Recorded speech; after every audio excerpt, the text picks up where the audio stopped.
para dokter dan suster, kita akan segera mulai ya acara webinar manajemen klinik ini. Apakah sudah siap? Yang Pak William, kemudian para peserta. Selamat sore semua. Mohon maaf kalau ada yang kesulitan untuk masuk. Dr. Angela, suaranya putus-putus.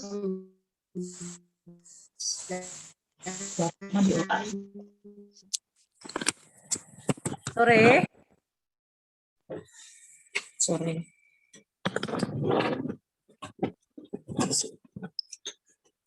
Baik, selamat sore Bapak Ibu, para dokter, para suster, dan semua peserta webinar manajemen klinik dari penyelenggara YPMK Perdaki. Sore hari ini berbahagia sekali kita bisa berjumpa kembali meskipun secara virtual. Semoga kita semua dalam keadaan sehat ya. Sore ini kita akan di malam minggu ini kita sama-sama akan belajar atau sama-sama mendengar dari Dr. Hadi Syarif tentang bagaimana sih supaya kita bisa menjaga agar karyawan atau staf di tempat bekerja kita itu tetap dapat bekerja baik, kemudian berdedikasi tinggi, dan juga tetap dapat mengembangkan diri, juga mengembangkan lembaga tempat mereka bekerja. Oleh karena itu, YPMK Perdaki kali ini yang merupakan seri ketiga dari manajemen klinik ini akan mengadakan webinar ini. Kali ini mengambil tema tentang strategi retensi karyawan dengan coaching dan feedback yang efektif. Materi yang sangat menarik ini akan dibawakan juga pastinya dengan menarik oleh Dr. Hadi Syarif MM dari Salvo Academy, kemudian akan dimoderatori oleh Dr. Gigi Deni Hardianto MPH. Apakah sudah hadir Dr. Hadi dan Dr. Gigi Deni? Halo? Ya, sudah. Ya, sudah hadir, sudah ya? Bu Christine. Jelas ya, oke, baik. Baik. Sebagai info Bapak Ibu, suster, dokter, acara webinar pada sore hari ini diikuti oleh peserta baik anggota Perdaki, kemudian juga non-Perdaki dari beberapa klinik rumah sakit, bahkan yang terjauh dari Flores dan Merauke. Hebat sekali ya. Terima kasih untuk keikutsertaannya dan ikut partisipasinya. Mari kita segera mulai saja karena sudah mulai jam 4 lewat nih. Kita mulai acara webinar pada sore hari ini dengan doa. Saya akan bawakan acara doa ini dengan doa secara Katolik buat Bapak Ibu yang beragama lain. Silahkan berdoa menurut kepercayaannya masing-masing. Mari kita satu dalam doa. Dalam nama Bapa, Putra, dan Roh Kudus. Amin. Bapa yang Maha Baik, kami mau mengucap syukur karena Engkau menyertai kami dan memberi kesehatan kami hingga hari ini. Pada kesempatan sore hari ini, kami YPMK Perdaki akan mengadakan webinar manajemen klinik yang berjudul Strategi Retensi Karyawan dengan Coaching dan Feedback yang Efektif. Kami mohon penyertaan-Mu Tuhan khususnya untuk pembicara dan moderator yang akan membawakan acara pada sore hari ini supaya acara boleh berlangsung dengan baik. Terlebih bantulah supaya apa yang disampaikan pada sore hari ini boleh berguna bagi kami, juga boleh berguna bagi pengembangan lembaga atau tempat kami bekerja. Kemuliaan kepada Bapa, Putra, dan Roh Kudus, seperti pada permulaan, sekarang, selalu, dan sepanjang segala abad. Amin. Dalam nama Bapa, Putra, dan Roh Kudus. Amin. Baik, berikutnya marilah kita dengarkan sambutan dari Ketua Badan Pengurus YPMK Perdaki. Dalam hal ini saya mohon bantuannya Dr. Roy Chiong selaku Ketua Badan Pengurus YPMK Perdaki untuk memberikan sambutannya. Silakan Dr. Roy. Terima kasih. Selamat sore, salam sejahtera bagi kita semua. Shalom Aleichem. Pada sore hari ini kita berkumpul lewat media webinar untuk ketiga kalinya dengan tema manajemen di tengah pandemi COVID-19 yang diharapkan puncaknya akan terlampaui akhir bulan ini. Ketika para nakes, petugas publik, dan glamour, golongan lanjut umur, mulai dilindungi oleh vaksinasi Sinovac, kami berharap unit pelayanan kesehatan Katolik mampu melewati badai pandemi ini, serta siap menyongsong new normal dan kembali memberikan layanan kesehatan dalam kasih. Sore ini, kita semua sepakat menekuni strategi retensi karyawan dengan coaching dan feedback yang efektif menyongsong new normal. Dengan pembicara tunggal, Dr. Hadi Syarif, MM. Dimoderatori oleh Dr. Gigi Deni, Terima kasih pada Dr. Denny dan Dr. Hadi atas kesediaannya berbagi pengetahuan dan pengalamannya. Pandemi COVID-19 telah mengakselerasi industri 4.0 yang mendisrupsi banyak profesi. Semua profesi yang sifatnya algoritmik akan diambil alih oleh mesin pintar. Lebih jauh, relasi industrial juga akan terdistorsi. Banyak pemberi kerja cenderung memilih pendekatan kemitraan ketimbang ketenaga kerjaan, sehingga Undang-Undang 13 2003 tentang ketenaga kerjaan tidak berlaku. Membangun suasana kerja yang kondusif bersama Dr. Hadi akan meneguhkan kompetensi layanan kesehatan kita dan meningkatkan kepuasan pasien. Semoga bekal budaya kualitas berbasis evidensi upaya pelayanan kesehatan Katolik dapat semakin melayani masyarakat dengan hati dan semakin menjadi berkat. Akhir kata, selamat mengikuti webinar ini. Semoga semakin memberdayakan kita semua dalam menyongsong new normal dan tampil dengan kualitas yang lebih unggul. Sekian, terima kasih.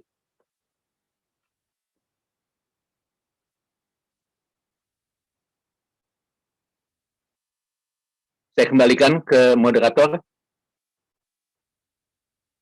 Ya, baik. Terima kasih banyak Dr. Roy Cheong untuk sambutannya. Berikut kita akan segera mulai presentasi dari Dr. Hadi Syarif. Sebelumnya saya akan bacakan dulu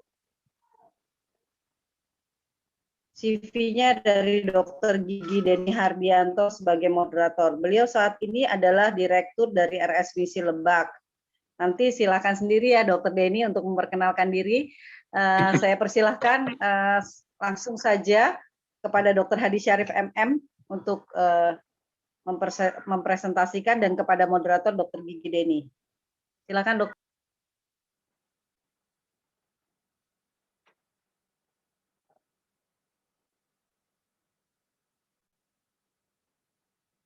Ya, baik. Terima kasih MC Ibu Christine. Apa suara saya jelas ya? Jelas. Ya, baik. Selamat sore semuanya, suster, dokter, Bapak Ibu sekalian ya. Kita kembali lagi ke seri ketiga, manajemen klinik. Kali ini topiknya juga menarik, yaitu strategi retensi karyawan dengan coaching dan feedback yang efektif. Pembicara adalah Dr. Hadi Syarif ya, MM. Saya akan bacakan singkat ya, ini tentang CV beliau. Jadi beliau sudah berpengalaman lebih ya dari 20 tahun bekerja di beberapa perusahaan farmasi ya, multinasional, ambisi kerja keras yang sangat baik, kemudian menyukai tantangan, dan saat ini beliau sebagai wakil ketua dari KMKI. Ini KMKI adalah Komunitas Medis Katolik Indonesia.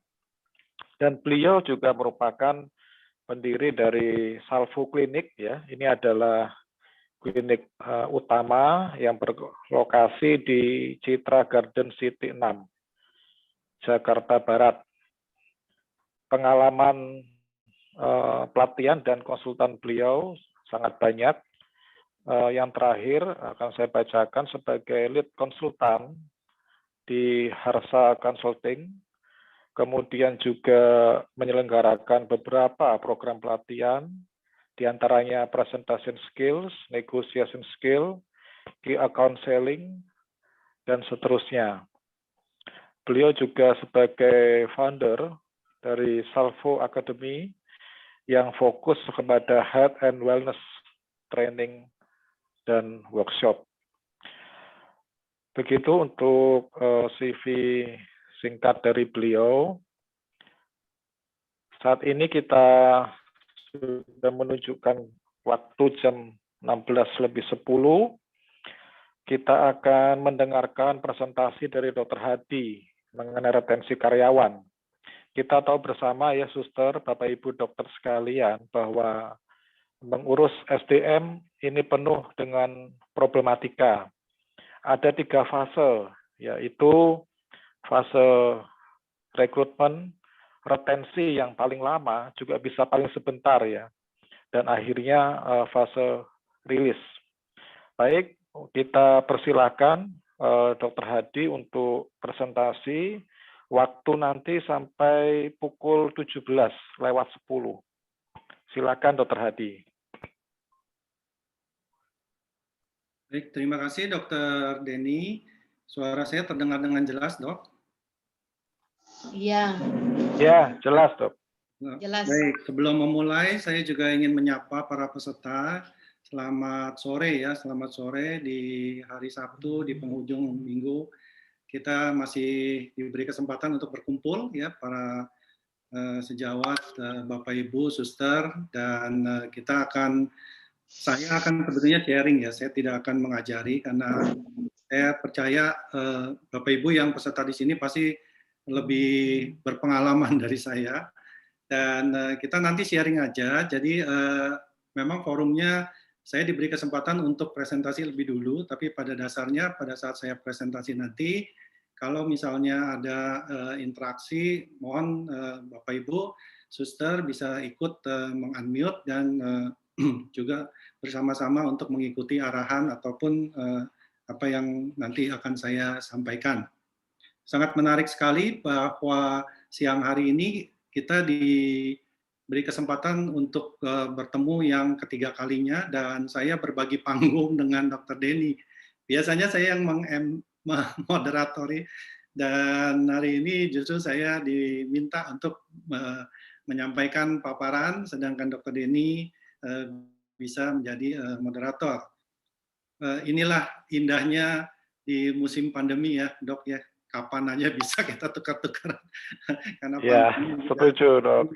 Panggungnya juga panggung virtual, jadi ya, siapa yang berdiri di situ, siapa yang berbicara juga suasananya sama aja ya. Kita sendiri juga di tempat masing-masing. Tapi ini sangat berbahagia sekali dan topik ini sebetulnya dipilih berdasarkan satu masukan ya, yang terakhir di pertemuan kedua, pada saat kita mengakhiri acara ini saya teringat sekali bahwa kita meminta masukan topik apa yang ingin disampaikan di berikutnya. Dan banyak yang memilih topik tentang HR.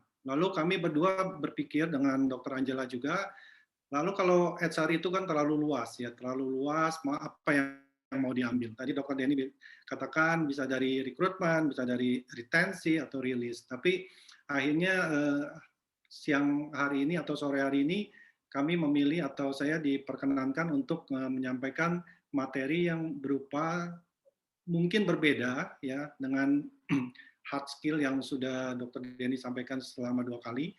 Tapi saya lebih akan menyampaikan mengenai soft skill. Jadi bagaimana pendekatan-pendekatan terhadap karyawan kita yang notabene adalah manusia juga ya. Ya katanya banyak mengatakan ngurus manusia lebih sulit sebetulnya ya. Tapi ada tata cara yang kira-kira saya dapati dari berbagai pelatihan ya yang saya dapat dari dalam maupun luar negeri dan juga ada beberapa yang saya adjusted yang saya juga sudah gunakan ya dulu di tempat saya bekerja dan memang cukup efektif, tapi ini senantiasa harus digali terus atau dipertajam terus karena ini merupakan skill, keterampilan, bukan teori dari apa namanya 1 + 1 sama dengan 2 gitu ya, tapi ini adalah skill. Jadi kalau masakan si A dengan masakan si B, walaupun ingredientnya sama, tapi rasanya bisa beda ya dan akhirnya pelanggan yang bisa merasakan yang mana masakannya lebih enak. Ya, dan ini bisa terus-menerus dilatih. Nah, sebelum saya mulai, ya metodologinya tentu nanti ada beberapa film yang kita bisa nonton bersama sebagai teaser, kemudian saya paparkan, ada beberapa case study, dan juga ada beberapa contoh yang akan saya bawakan setelah saya memberikan tips. Jadi, saya berharap yang akan saya berikan ini cukup lengkap, ya Bapak Ibu, Suster, tinggal menyiapkan catatan saja, dicatat dulu apa yang ingin ditanyakan atau ditambahkan, nanti ada kesempatan kita masuk ke dalam diskusi ataupun komentar. Silakan William, bisa ditayangkan video yang pertama.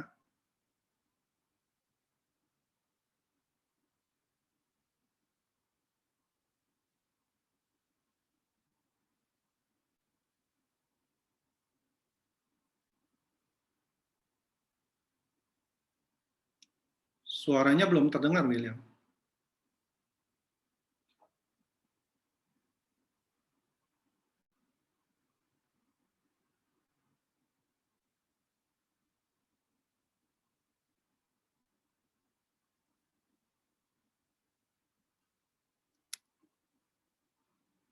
Bisa ada suaranya, Will?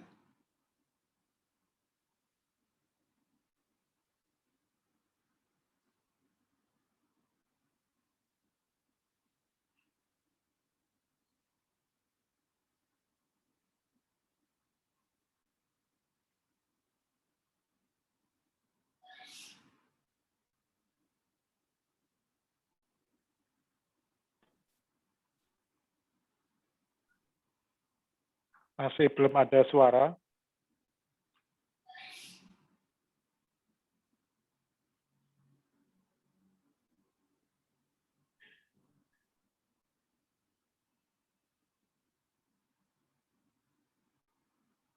Mungkin pada saat share, di share sound juga kali.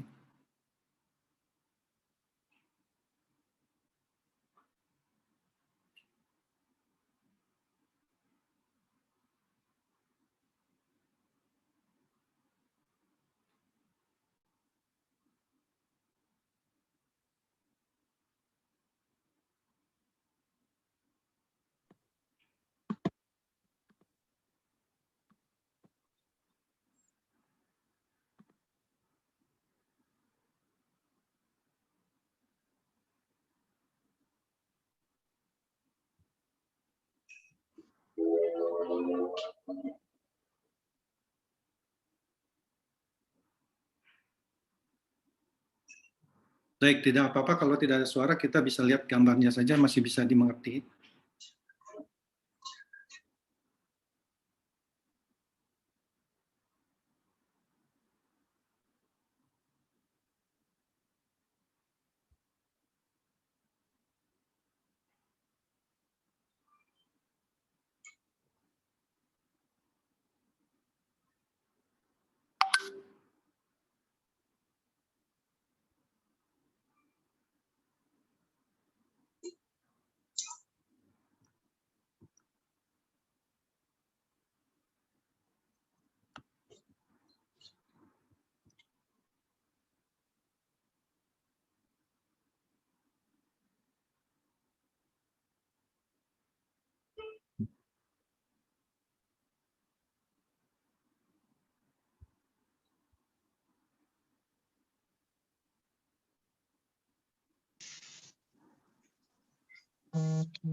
Baik, baik. Terima kasih William. Mohon maaf Bapak Ibu, karena mungkin sedikit kendala teknis, jadi tadi tidak terdengar suaranya. Tapi ilustrasi yang tadi itu ingin membuka paparan saya mengenai sebetulnya pada saat karyawan itu kita ingin retensi, yang terbaik adalah bagaimana kita menciptakan suasana kerja. Ya. Orang kadang-kadang berpikiran apakah retensi itu cukup dengan meningkatkan gaji, dan gaji. Apakah gaji itu merupakan satu hal yang terpenting? Ternyata bukan.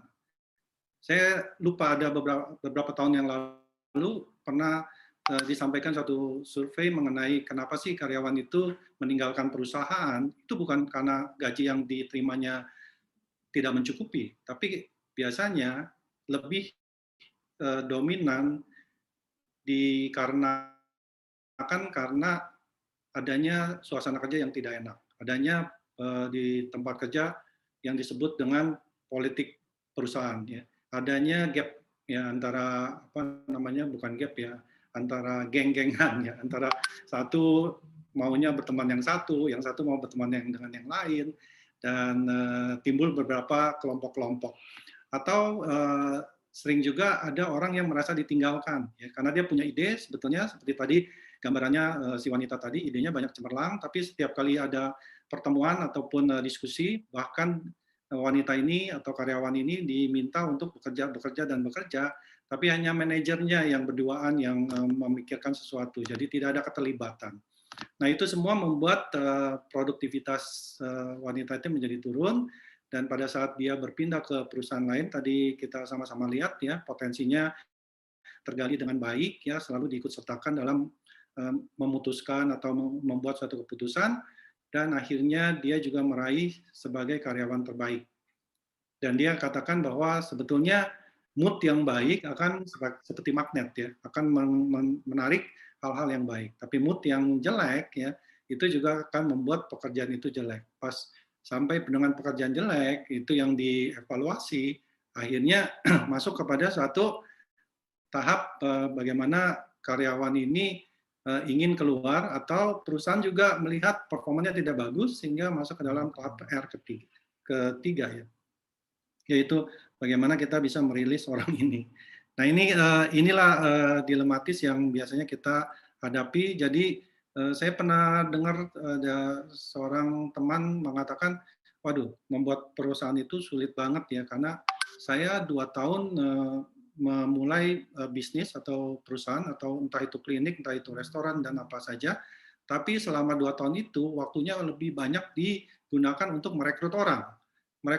Jadi tidak sempat lagi memikirkan strategi bagaimana mengembangkan bisnisnya, tapi merekrut orang karena orangnya keluar masuk, turnover-nya begitu tinggi, sehingga setiap 2 bulan itu harus merekrut orang, akhirnya juga usahanya tidak maju-maju, ya, karena jalan di tempat bahkan menjadi lebih mundur.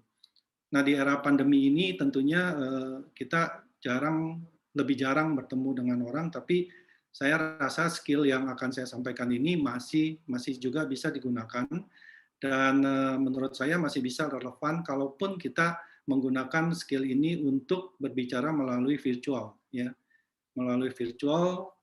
Walaupun ada sedikit kendala, karena nanti saya sampaikan apa kendalanya, tapi at least ada beberapa yang kita masih bisa gunakan, walaupun dari offline masuk ke online. Saya share screen ya, sebentar ya.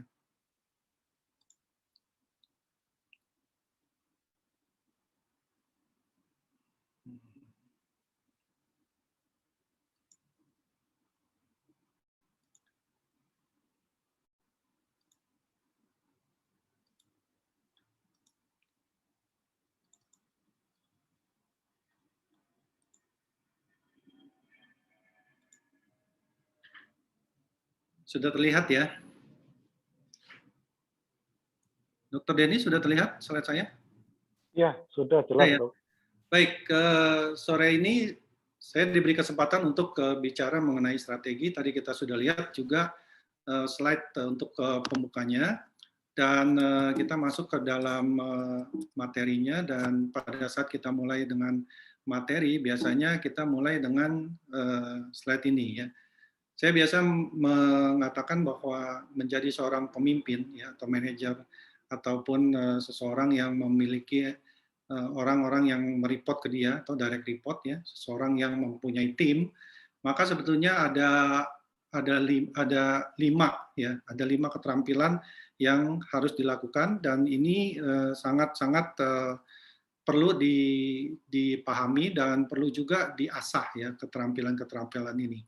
Nah, ini juga suatu dilematis pada saat orang dipromosikan tanpa ada pelatihan, maka ini menjadi suatu hal yang sangat-sangat berat bagi seseorang ya, karena pada saat berubah posisinya atau jabatannya, maka skill yang diinginkan atau skill yang dia harus punyai itu pasti berbeda. Keterampilan yang harus dimiliki oleh seorang pemimpin dimanapun dia berada ya, maksud saya industrinya apapun ya, itu selalu sama ya, yaitu membuat keputusan. Itu paling penting. Setiap hari kita membuat keputusan ya, kita bangun, kemudian kita lihat lemari pakaian, kita mau pakai baju biru, kita mau pakai baju yang kuning atau yang hijau, itu sudah keputusan. Jadi pada dasarnya setiap hari orang membuat keputusan, dan katanya orang membuat keputusan seharinya itu sampai ribuan yang harus dibuat dalam bentuk suatu kebijakan ya. Jadi ini memang bobotnya lebih besar, dan ini juga keputusan yang bisa mempengaruhi orang banyak dan juga maju mundurnya perusahaan. Nah, ini harus dimiliki keterampilan ini oleh seorang pemimpin. Karena kalau tidak dimiliki oleh pemimpin, siapa lagi yang bisa? Ya, apakah selalu ownernya yang selalu memberikan instruksi-instruksi? Nah, tidak mungkin begitu ya. Jadi kalau sudah memimpin satu divisi, tentunya dia harus membuat keputusan-keputusan mana yang harus terbaik untuk divisinya. Kemudian setelah keputusan itu dibuat, harus punya keterampilan juga mengkomunikasikan. Komunikasi itu ada dalam bentuk presentation skill ya, makanya itu juga salah satu skill yang saya kembangkan juga, dan saya banyak dalami itu, karena ternyata mengkomunikasikan itu juga tidak mudah. Ada orang yang setelah membuat keputusan kemudian keluar dari ruangan, ternyata apa yang sudah disepakati ternyata beda-beda ya, satu bilang A, satu bilang B, satu bilang C, padahal tadinya sudah sepakat harusnya A. Nah, akhirnya apa? Akhirnya tidak terlaksana juga keputusan yang sudah dibuat itu. Ya. Nah, akhirnya kita juga harus lihat bahwa satu skill lagi yang harus dipunyai adalah memotivasi ya. Nanti kalau pada saat keputusan itu misalnya sudah sejalan, dilaksanakan, ada aja orang yang bisa melakukannya dengan lebih baik, ada orang yang kurang baik. Nah, untuk yang lebih baik bagaimana kita mengatasinya, dan untuk yang kurang baik bagaimana kita mengatasinya. Bagaimana kita harus memotivasi orang-orang ini. Nah, ini juga sesuatu hal yang anggota tim ya. Biasanya dalam satu keputusan pasti ada satu pengembangan. Kalau keputusan itu keputusan yang baik, berjalan dengan baik, pasti perusahaannya itu berkembang atau divisi itu berkembang, maka pasti ada kebutuhan untuk membuat satu divisi baru atau suatu bagian yang baru. Ya, atau misalnya di era seperti pandemi ini, kita juga mulai beralih mempercepat ya peralihan itu ke era digital. Maka kita harus memilih tim anggota yang baru. Nah, bagaimana mencari tim itu? Nanti kembali lagi ke skill bagaimana merekrut orang ya, kemudian melatih dia sampai dia mempunyai skill yang kita inginkan. Nah, hari ini sebetulnya dari kelima skill ini kita baru hanya belajar satu aja, yang kuning ini. Bagaimana mendevelop, karena setelah kita membentuk tim, kita pasti harus mendevelop, mengembangkan. Karena tidak mungkin kita membentuk tim, kemudian tim itu didiamkan saja, atau dia biar aja dari tahun ini sampai berapa tahun kemudian, ya orangnya begitu-begitu aja, ya tidak maju-maju dan sebagainya. Maka kita punya klinik, ya, karena ini berbasis kita bicara klinik, maka juga tidak akan berkembang ya, hanya begitu saja ya, stay di tempat ya, tidak akan menambah cabang ataupun yang lainnya, ataupun meningkatkan mutu pelayanan ya. Kemarin yang pertemuan terakhir kan Dr. Denny bicara tentang mutu pelayanan. Pada saat kita ingin meningkatkan itu, mungkin saja kita harus merekrut tim yang baru ataupun melakukan satu yang di sini ya, karena di development itu ada beberapa juga yang harus kita lakukan. Yang pertama adalah kita sebagai pemimpin ya, atau seseorang sebagai pemimpin, dia harus menjadi suatu teladan. Jadi nggak mungkin ada satu tim bisa berkinerja baik kalau pemimpinnya tidak memberikan teladan yang baik. Itu hampir tidak mungkin. Saya dalam perjalanan karir saya nggak pernah melihat itu. Kalau pemimpinnya tidak baik ya, atau tidak menunjukkan keteladanan, biasanya anak buahnya juga merasa demotivasi, dan yang tadi kita lihat di gambar yang di show tadi, maka orang itu kinerjanya menjadi turun sekali. Kemudian ada yang disebut dengan coaching, ya, coaching atau membina, dan ada job rotasi. job rotasi ini, rotation ini juga sebetulnya salah satu metodologi untuk memotivasi orang. Kalau orang itu dia sudah melakukan hal yang bagus dan dia sudah melakukan sesuatu performance yang baik, dia kadang-kadang dirotasi, dikasihkan pekerjaan yang lebih menantang lagi. Sebab kalau tidak, maka orang ini juga menjadi demotivasi. Ya. Kemudian kita juga sering melakukan training secara berkala dan assignment, ya, memberi penugasan. Ya. Misalnya orang yang performanya kurang baik, itu juga serta-merta tidak bisa langsung dirilis, tapi kita juga coba, kita kasih assignment dulu, ya apakah assignment ini bisa nggak dilakukan dengan baik. Nah sebenarnya ini adalah tugas seorang pemimpin dan kelihatannya sangat sederhana kalau disederhanakan dalam bentuk satu slide, tapi kalau dikerjakan ini cukup ngejelimet ya, cukup ribet dan cukup mumet ya. Dan Bapak Ibu, hari ini atau sore hari ini selama 1,5 jam saya diminta supaya bicara mengenai coaching. Ini juga sesuatu yang sangat menantang bagi saya. Karena biasanya sesi ini saya bawakan dalam 2 hari.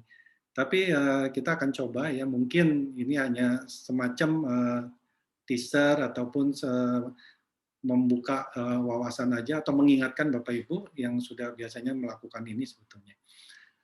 Nah, kalau kita tidak coaching itu sebetulnya apa sih? Nanti kita tanya definisinya. Tapi kalau kita bilang, apakah coaching itu diperlukan? Kenapa kita enggak masukkan coaching itu bukan di pemimpin, tapi di bagian training saja? Tidak ya. Training dengan coaching nanti saya akan tunjukkan bahwa itu berbeda sekali. Kemudian karyawan lama baru atau yang pindahan, yang tidak mampu melakukan tugas dengan baik, itu sebaiknya di coaching atau bagaimana? Ya, dan itu memang jawaban yang betul adalah memang harus dilakukan berbagai cara dan salah satunya adalah coaching. Pekerjaan di masing-masing bagian tak bisa maksimal, ya itu perlunya apa? Permasalahannya apa? Ya, permasalahannya apakah tidak pada mengerti atau apa? Nah, itu juga perlu coaching dari atasannya. Manajer menjadi super operator. Kadang-kadang kalau si manajer tidak sabaran, ya akhirnya apa-apa yang dilakukan adalah sudahlah diambil alih, saya kerjakan. Nah, apakah itu betul? Karena melakukan coaching itu kadang-kadang juga menyita waktu dan kalau skill-nya dia tidak memiliki, maka juga akan sulit dan akhirnya ya sudah, anak buahnya bilang, ya sudah Bapak kerjakan aja deh, Ibu kerjakan aja. Nah, akhirnya banyak orang tidak mau dipromosikan karena pada saat dipromosikan dia mengatakan, ya kalau saya naik jadi supervisor, nanti semua kerjaan saya yang kerjain. Saya yang tutup toko lebih, istilahnya, saya yang pulang lebih malam, saya yang ngerjain ini, yang ngerjain itu.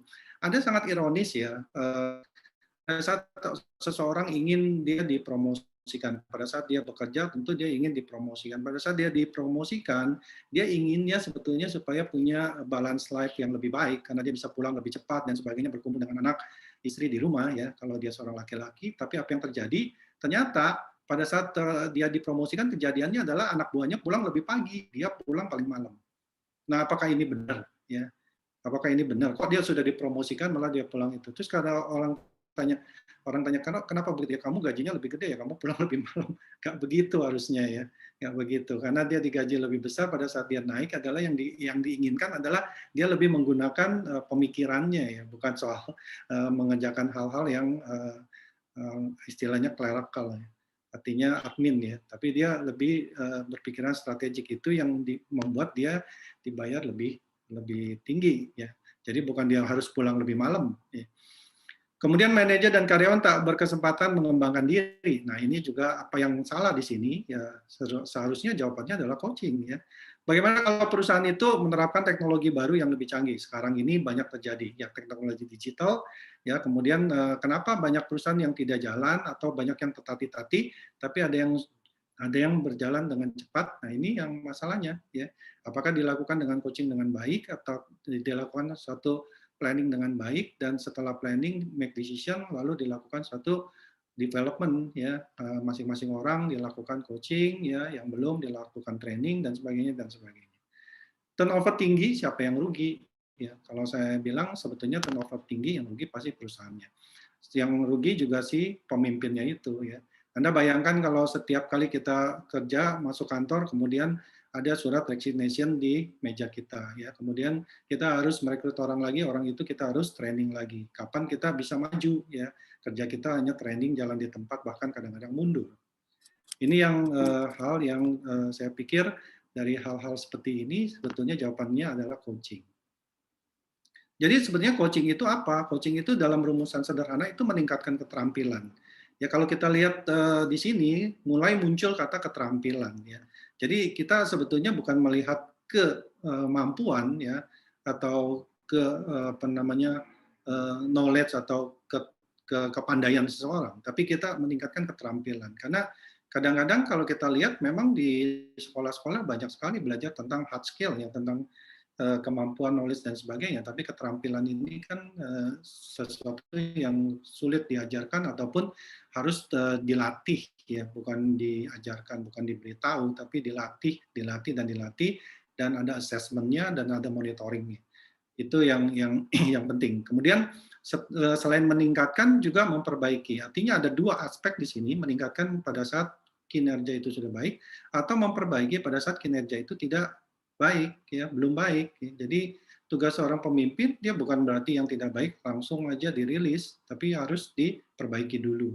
Ya harus diperbaiki dulu, yang sudah baik jangan sampai dia direkrut oleh perusahaan lain atau divisi lain ya. Kadang-kadang orang-orang yang bagus ini yang kita sebut talent pool ini banyak didekati oleh headhunter nih ya. Nah, kita jadi susah ya, yang tinggal di kita adalah orang-orang yang mediocre ya, yang biasa-biasa aja, yang bagus-bagus sudah hilang ya.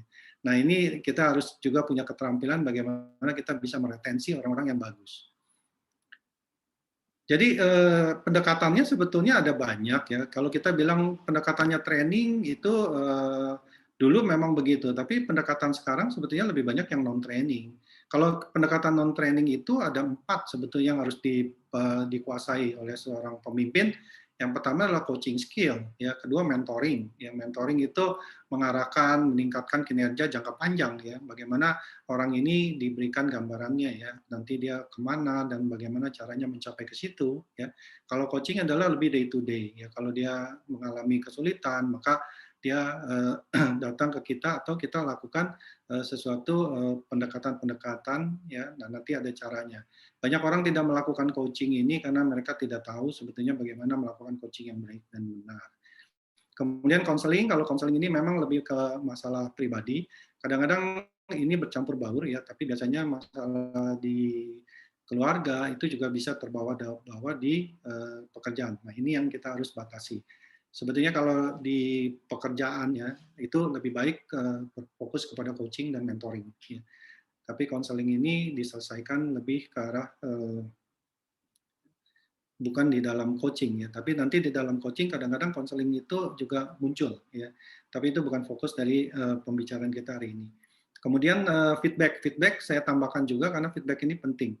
Karena kadang-kadang kita lakukan coaching itu jangka waktunya bisa sebulan, 2 bulan, tapi feedback kita bisa lakukan day to day. Ya. Bahkan memang nanti kita lihat sebetulnya feedback itu harus diberikan dalam jangka waktu yang singkat dan cepat dan tidak menunggu lama. Jadi di antara coaching 1 dengan coaching 2 mestinya ada feedback. Ya. Jadi orang sering mengatakan selalu sesi itu coaching dan feedback itu jadi satu. Memang itu tidak bisa dipisahkan.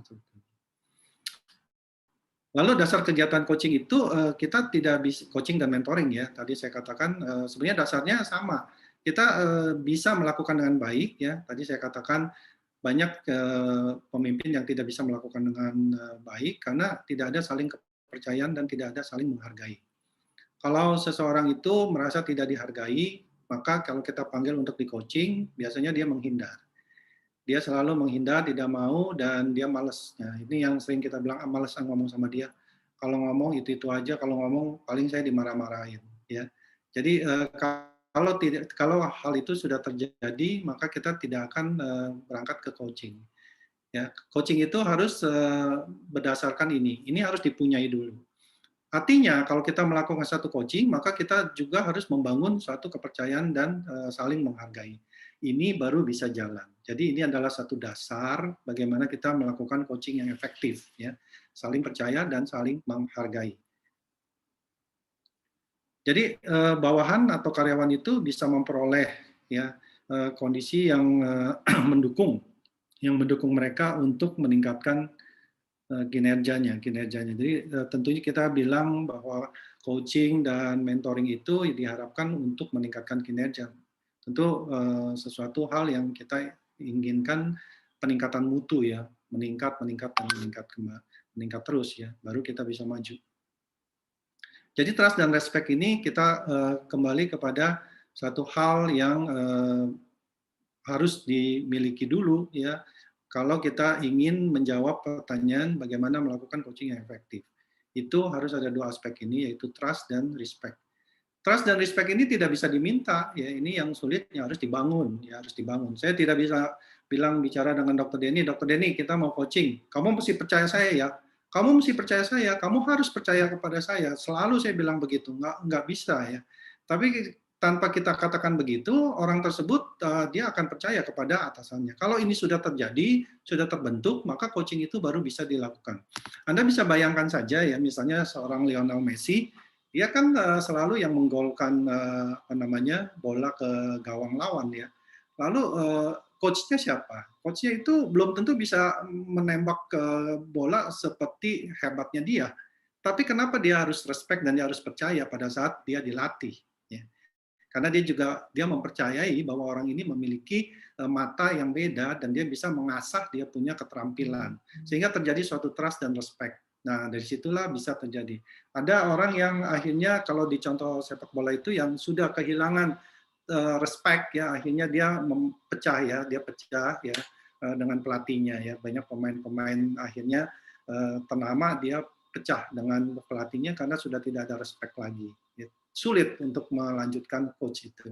Tiger Woods katanya dia hebat karena coachnya ada lebih dari 40 orang ya, untuk melatih dia bagaimana memukul bola golf itu sampai sempurna. Nah ini ya, kita tidak pernah kenal siapa coachnya, tapi orang itu dikenal, tapi dia tetap respect ya coachnya itu, dan dia berlatih terus. Karena kalau dia respect, dia trust, dia berlatih terus, dia mau berlatih terus. Kalau dia tidak respect ya mana mau dia berlatih. Nah ini yang akan nanti kita juga mulai tumbuhkan pada saat kita memiliki bawahan, bagaimana kita membuat diri kita di trust ya, di respect, sehingga apa yang kita inginkan, apa yang kita sampaikan itu bisa disampaikan atau bisa diterima dengan baik. Jadi akhirnya kita bicara mengenai trust dan respect. Trust dan respect ini dibagi lagi menjadi dua hal, yaitu kompetensi dan kredibilitas. Kompetensi ini adalah sesuatu yang dipelajari ya, kita tahu ya mengapa, apa dan bagaimana. Banyak orang hebat di sini ya, dia tahu bagaimana dan sebagainya, smart people ya. Tapi banyak orang melupakan ini ya. Pada saat kita bicara trust dan respect, sebetulnya ada dua aspek, bukan hanya si pemimpin itu pintar, tapi dia juga mesti wise ya. Dia mesti bijaksana, dia mesti kredibel ya, dia mesti mempunyai kredibilitas. Dia mesti jujur dan dia mesti punya integriti, dia punya loyalitas dan dia bisa catatan masa lalu atau track record yang baik. Ya, bagaimana kita misalnya tidak punya loyalitas kalau kita bilang ke anak buah kita, kamu harus loyal, kamu harus bekerja di sini at least 5 tahun, sedangkan track record dia adalah kutu loncat ya, setahun dia pindah. Nah ini akan jadi dilematis bagi seorang pemimpin untuk meminta loyalitas kepada anak buahnya ya. Nah, dia mesti menjadi teladan ya. Bagaimana dia bisa menuntut kejujuran anak buahnya kalau si pemimpinnya sendiri tidak jujur ya, dan ini akan menghilangkan trust dan respect. Untuk ini coba kita lihat lagi satu cuplikan ya yang dari seorang yang sangat terkenal, Jack Ma ya. Jack Ma itu videonya atau sudah TikTok ya, ada di TikTok, mungkin beredar, mungkin dari Bapak Ibu banyak sudah melihat, tapi saya lihat ini relevan. Mudah-mudahan suaranya muncul William, karena ini perlu kita dengar suaranya.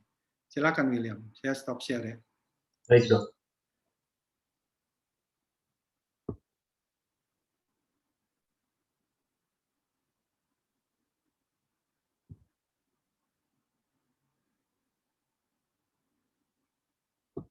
Ada.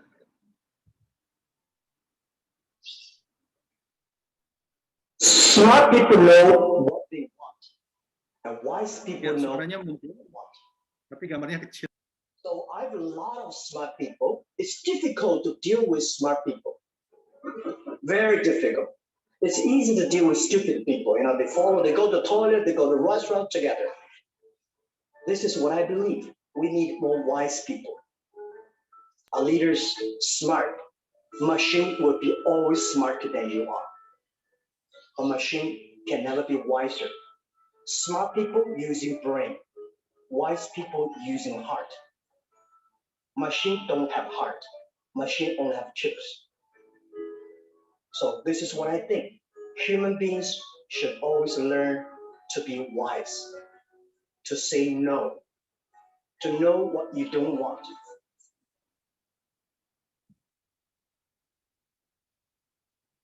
Oke, tadi nggak bisa diperbesar ya gambarnya. Oke, baik. Mudah-mudahan Bapak Ibu bisa mendengar ya. Jack Ma mengatakan antara smart people dengan wise people ya. Dan Jack Ma mengatakan bahwa sebetulnya kita bicara kalau hanya smart people, ini adalah di kompetensi ini ya. Itu sebetulnya smart people itu bisa digantikan oleh mesin ya. Mesin itu selalu bisa lebih pintar dari manusia, katanya begitu. Dan saya berpikir itu benar ya. Komputer ini jauh lebih pintar dari saya ini ya, bisa melakukan sesuatu yang dari seluruh dunia disatukan dalam Zoom. Saya nggak bisa itu ya. Ini kalau kita mengandalkan hanya smart people, maka sebetulnya smart people ini bisa digantikan suatu saat dengan mesin ya.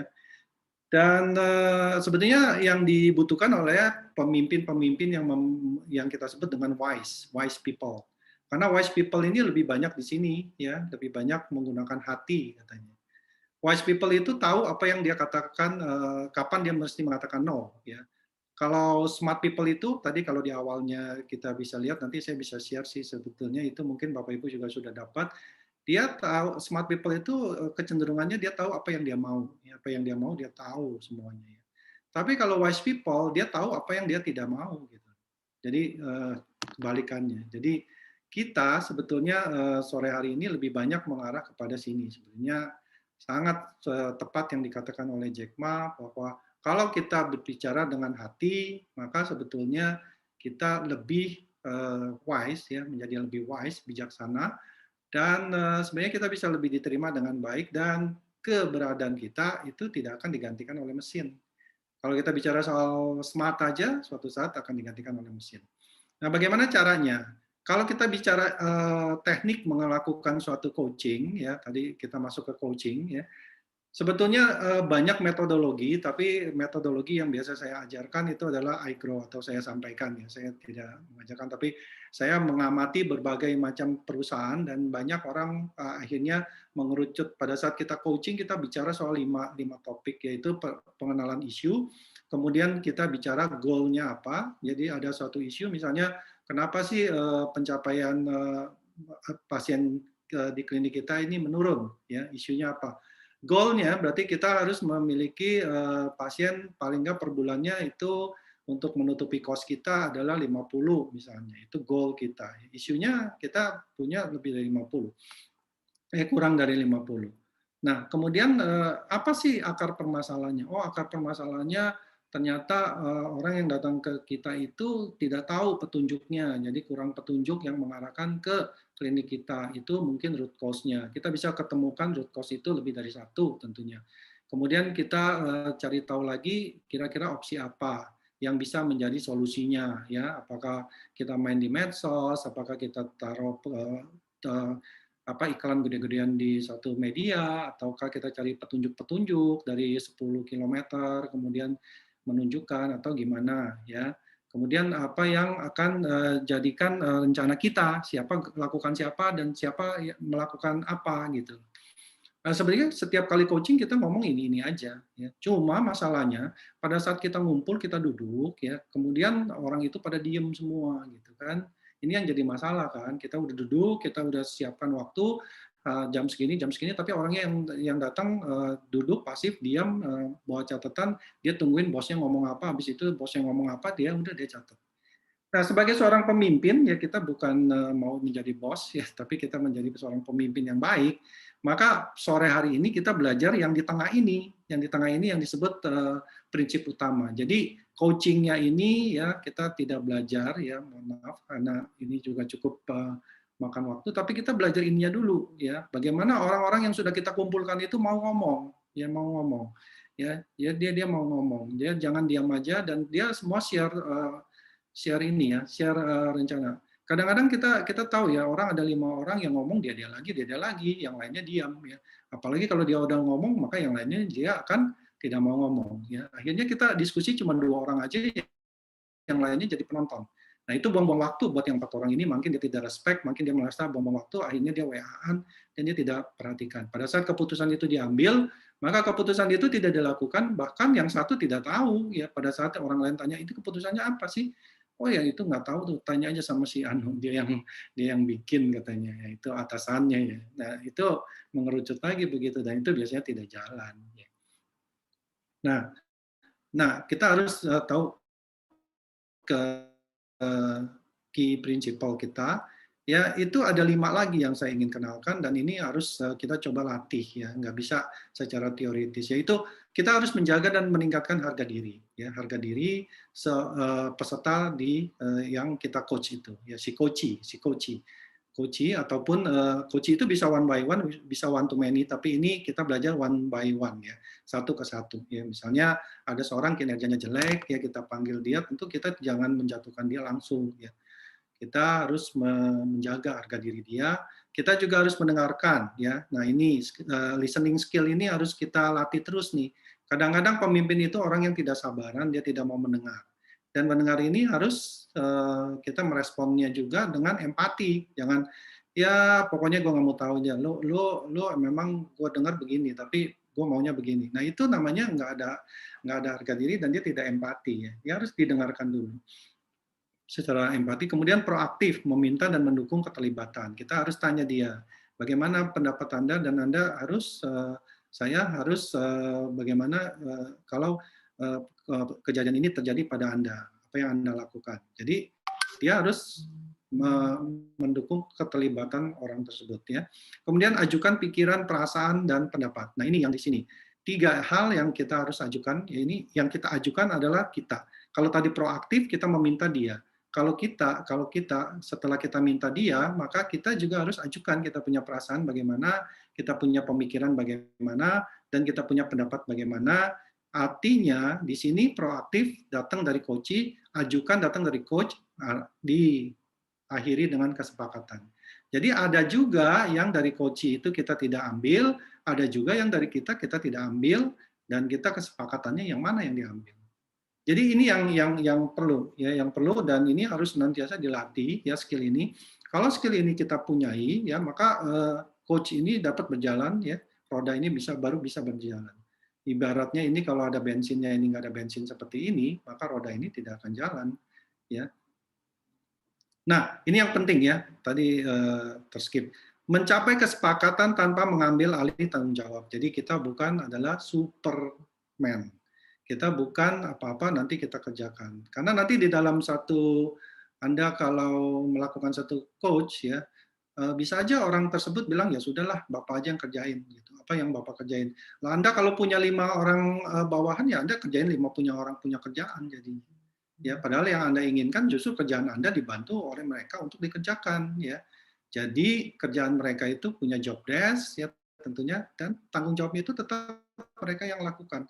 Itulah yang tadi kita sebutkan bahwa kalau dia kinerjanya jelek ya kita kasih satu assignment itu kita tulis dan itu tanggung jawab dia harus kerjakan. Di situ baru kita bisa monitor apakah orang ini masih bisa dibina atau harus dirilis ya. Jadi jelas sekali, dan orang tersebut juga dia ngerti bahwa pada saat assignment ini dilakukan juga dia tidak dapat melakukannya dengan baik.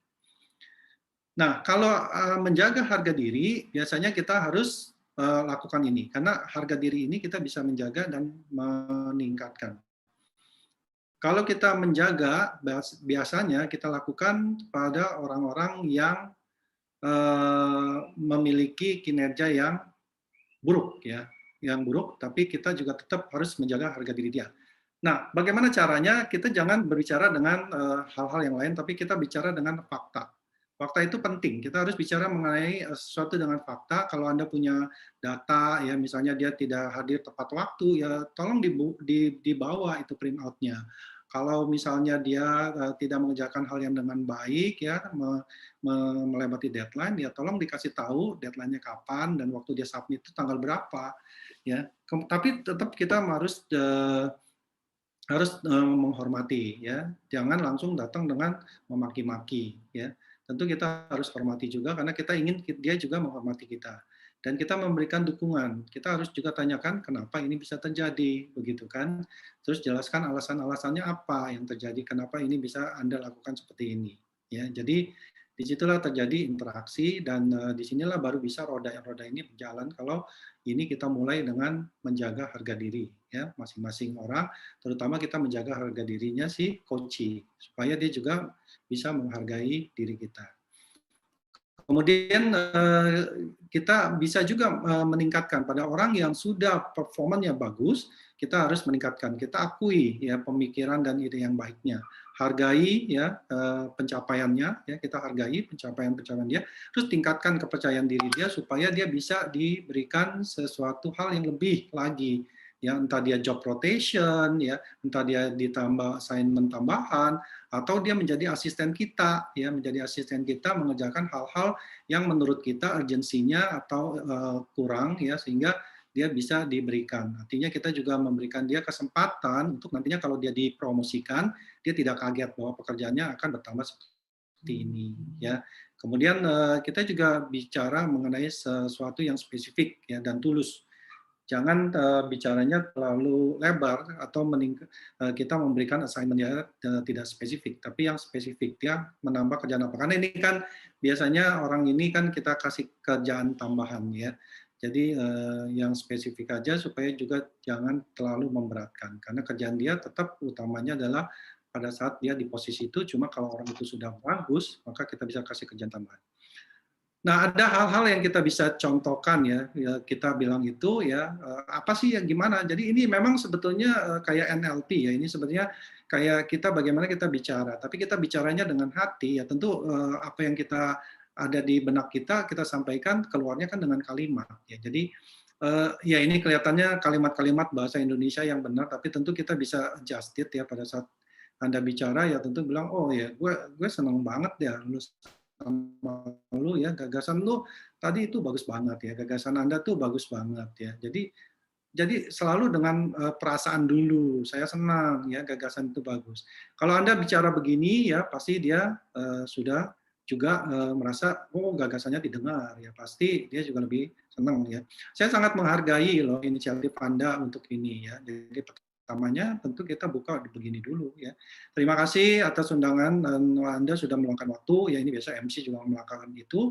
Pada saat kita coach one to many itu juga kita lakukan. Terima kasih.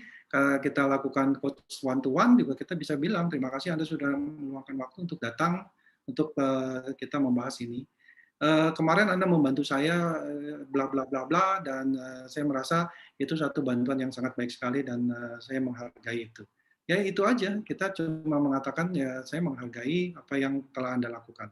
Dengan begitu maka trust and respect itu kita bangun ya, baru kita bisa berlanjut kepada pembahasan isu, kemudian goal setting, kemudian juga apa option yang harus dilakukan.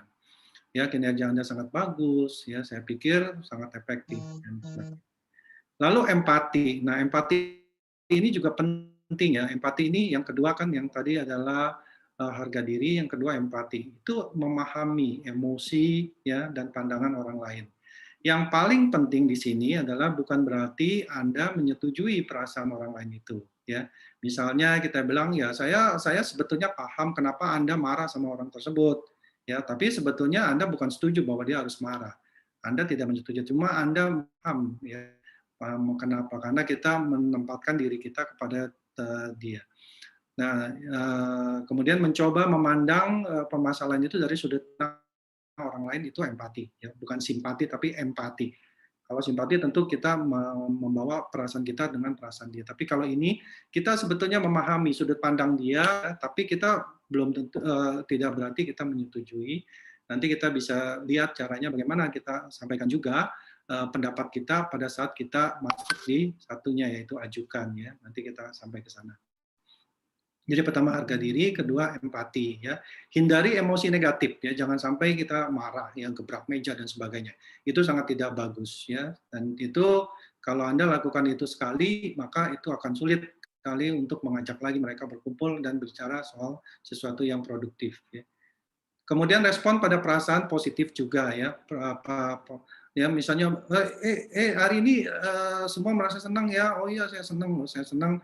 Oh, hari ini ada yang ulang tahun, maka kita coba ucapkan selamat ulang tahun dulu ya dan sebagainya. Itu perasaan-perasaan yang positif ya, kita empati. Berikan respon pada fakta dan perasaan. Sekali lagi semua ini kita bicara soal fakta, tapi di empati kita juga tambahkan perasaan. Tadi Jack Ma mengatakan orang yang wise dia selalu mengutamakan juga hatinya, bukan hanya faktanya. Fakta itu adalah smart ya. Wise itu adalah perasaan. Jadi disinilah kita istilahkannya itu empati. Bagaimana contoh kalimat-kalimatnya itu bisa aja bilang saya dapat memahami bagaimana perasaan Anda pada saat mendengar itu atau pada saat mengalami, pada saat mendengar bahwa ibu Anda mengalami sakit keras ya, saya memahami itu. Dan tapi tentunya nanti akhirnya kita bicara mengenai selanjutnya apa gitu ya. Tapi ini adalah pembukaannya. Kita berempati dulu ya. Karena kalau kita ngomong dia bilang ngomong-ngomong saya ini baru habis ketimpa kesusahan loh ya. Jangan bilang oh ya, oh begitu ya. Ya sudah, sekarang kita ngomong apa yang ingin saya ngomongkan. Kalau langsung ke gitu kan jadi orang itu merasa bos gua ini maunya kerja aja ya. Kita mengalami ini tapi dia tidak mau coba berempati. Tapi kalau Anda berempati nanti hasilnya lain ya, hasilnya lain. Ya ini adalah contoh-contohnya ya. Anda bisa baca sendiri ya, karena juga sudah berjalan terus. Kedengarannya Anda perasaan. Jadi yang ingat aja kalau kita bicara soal empati maka kita harus membawa perasaan dan juga fakta ya, bukan hanya perasaan saja. Proaktif, tadi saya katakan proaktif, maka kita yang mengajak supaya orang itu aktif ya, si coach, anak buah kita supaya aktif, itu proaktif ya. Jadikan keterlibatan sebagai pilihan pertama ya. Jadi kita tanya dia ya, kita tanya dia supaya proaktif, dia terlibat gitu. Rangsang semua orang untuk menyampaikan ide dengan bertanya ya. Jadi Anda selain punya listening skill, Anda juga harus mempunyai questioning skill ya, bagaimana bertanya. Bagaimana Anda merangsang? Jangan ada orang yang ngomong terus, kemudian orang itu dibiarkan ngomong, yang lainnya tidak. Bagaimana Anda bisa men-stop orang tersebut, kemudian membuat orang yang diam aja itu juga bicara, ya, juga bicara dan menyampaikan ide. Kadang-kadang orang yang diam itu idenya justru lebih bagus, ya. Dan istilah kita kenal tong kosong nyaring bunyinya ya. Kadang-kadang yang tidak mau bicara dia itu ilmu padi dia idenya justru bagus. Cuma dia malu dan dia tidak bisa sampaikan, dan kalau orang ini sudah dominan sekali ya maka dia diem. Nah, kita ingin supaya kita rangsang. Nah, itu bagaimana caranya? Anda pasti punya cara ya. Kalau one on one ya tentu dia diam saja, kita bisa bertanya langsung dong. Menurut Anda ini gimana ya? Kalau Anda mengalami hal ini gimana ya? Pasti dia akan cerita ya. Kemudian dorong tanggung jawab untuk melakukan tanggung jawab melalui keterlibatan. Nah, kalau kita bilang kalau dia sudah terlibat, kita juga bilang tanggung jawab dia juga ya. Jangan semuanya, banyak orang Indonesia ini begini, kalau orang suka idenya, maka nanti dia jadi kepala panitia, ya ketua panitia, sehingga dia kalau tidak mau dia mendingan diem aja. Karena kalau enggak nanti gue ditunjuk lagi jadi ketuanya ya. Tapi tentunya itu juga jangan selalu menjadi hal yang demikian ya. Kita bisa masuk nanti kepada ajukan ya. Nah ini hal-hal yang kita bisa tanyakan. Menurut Anda apa seharusnya langkah selanjutnya ya? Kalau orang itu diam aja, ngomong-ngomong menurut kamu apa nih langkah selanjutnya setelah ini? Ayo dong ya. Kita sama-sama sampaikan pendapat kamu. Bagaimana sih waktu itu ada hal ini Anda alami juga kan? saya tahu kok Anda ngalami, bagaimana Anda antisipasi ini? Supaya dia ngomong ya, dia cerita. Saya sedang menghadapi satu keadaan nih, barangkali Anda bisa mohon bantuan. Nah, keadaan itu mungkin dia pernah alami juga. Peran apa sih yang Anda ingin mainkan ya? Kalau misalnya ada proyek ini, ada seksi konsumsi, seksi publikasi dan sebagainya, Anda sebenarnya maunya di mana gitu? Tanya ya, supaya dia terlibat ya. Anda maunya di seksi apa gitu ya.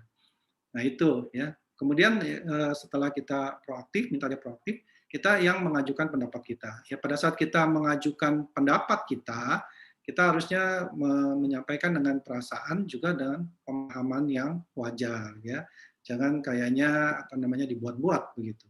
Kemudian berikan alasan juga di balik keputusan. Jadi ini udah mengarah kepada keputusan. Tadi pada saat kita menggunakan key principle yang proaktif, itu mungkin pada saat iGrow-nya ini sudah sampai ke opsi-opsi ya. Sudah sampai ke opsi-opsi ya. Kita lihat roda ini sudah berjalan, sudah sampai di opsi. Kemudian kita ingin membuat satu kesepakatan, rencana, maka kita sampaikan pendapat kita juga. Jangan kita telan bulat-bulat. Karena bisa aja apa yang dia pikirkan itu belum terlalu matang ya, tapi kita dengan pengalaman kita bisa tambahkan ya. Tapi tentu kita melengkapi, jangan kita menggantikan, oh ya ide lu bagus, tapi lu pakai ide gua aja deh, ide lu nanti aja. Nah kalau setiap kali orang digituin, ya lama-lama dia juga nggak mau kasih ide lagi.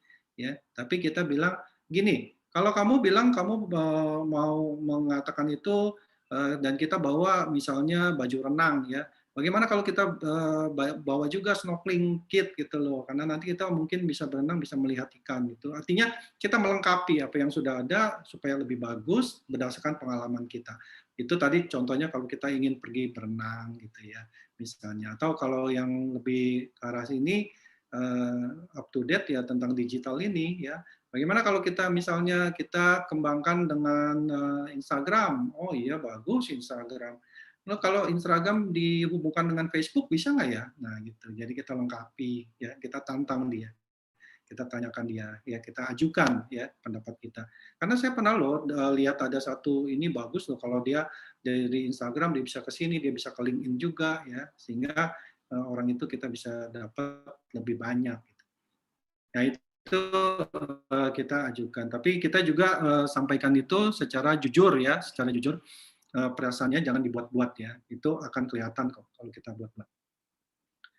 Nah itu jadi saya harus jujur ya, kemudian ketika Anda mengatakan ini, ya saya jadi merasa juga loh bahwa ini ide yang bagus nih, tapi mungkin kita juga bisa melakukan hal-hal yang lainnya juga nih, karena ada ide ini ya, saya ingin berbagi juga nih cerita tentang, jadi ini kalau di sini key principle ini, ajukan ini berbasisnya saya yang menyampaikan. Kalau proaktif dia kita rangsang supaya menyampaikan pendapat-pendapatnya ya.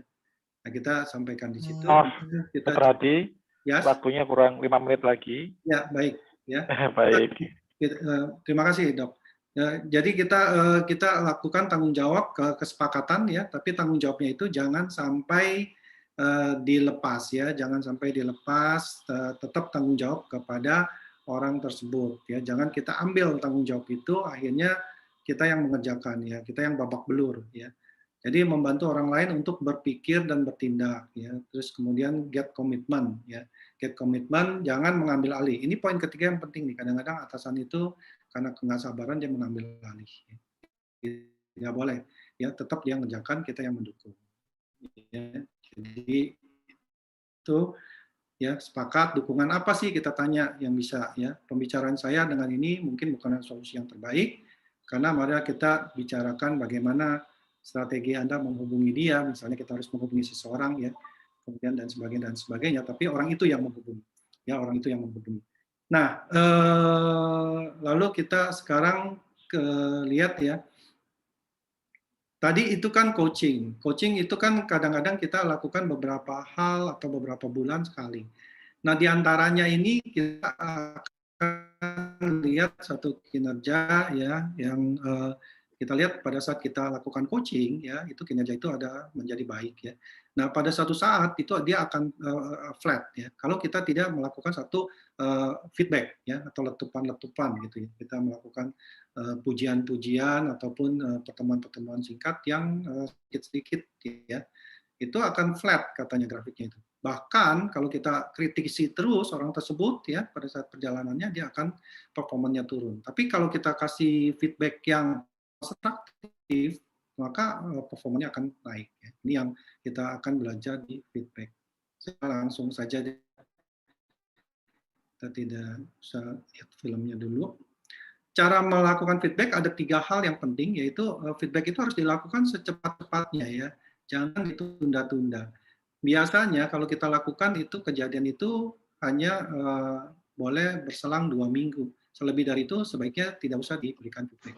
Harus balance, ya, antara satu hal yang kita ingin perbaiki dengan hal yang bagus, ya, dan harus spesifik. Ya, ini 3 hal yang harus penting kita punyai pada saat kita memberikan feedback yang efektif, yaitu harus timely, ya, jadi waktunya tepat, kemudian balance dan spesifik, ya. Tipe feedback itu ada yang positif, ada yang developmental. Kita sebenarnya tidak mengenal negatif. Feedback itu selalu harus positif, ya. Tapi ada yang positif dalam arti kata itu mendorong orang itu mengulangi prestasi yang baik atau dia diperbaiki, ya. Nah, yang paling metodologi yang paling saya selalu gunakan, dan itu metodologinya banyak, tapi saya selalu senangnya STAR feedback, ya. STAR itu dari bintang, tapi ini adalah singkatan juga. STAR itu berbasis kepada situasi, ya, ataupun tugas, kemudian action-nya apa dan result-nya apa. Ya, kemudian kalau ini developmental, ya, untuk perbaikan, maka kita ada alternative action dan alternative result. Jadi sebetulnya feedback itu diberikan pada saat result itu sudah terjadi.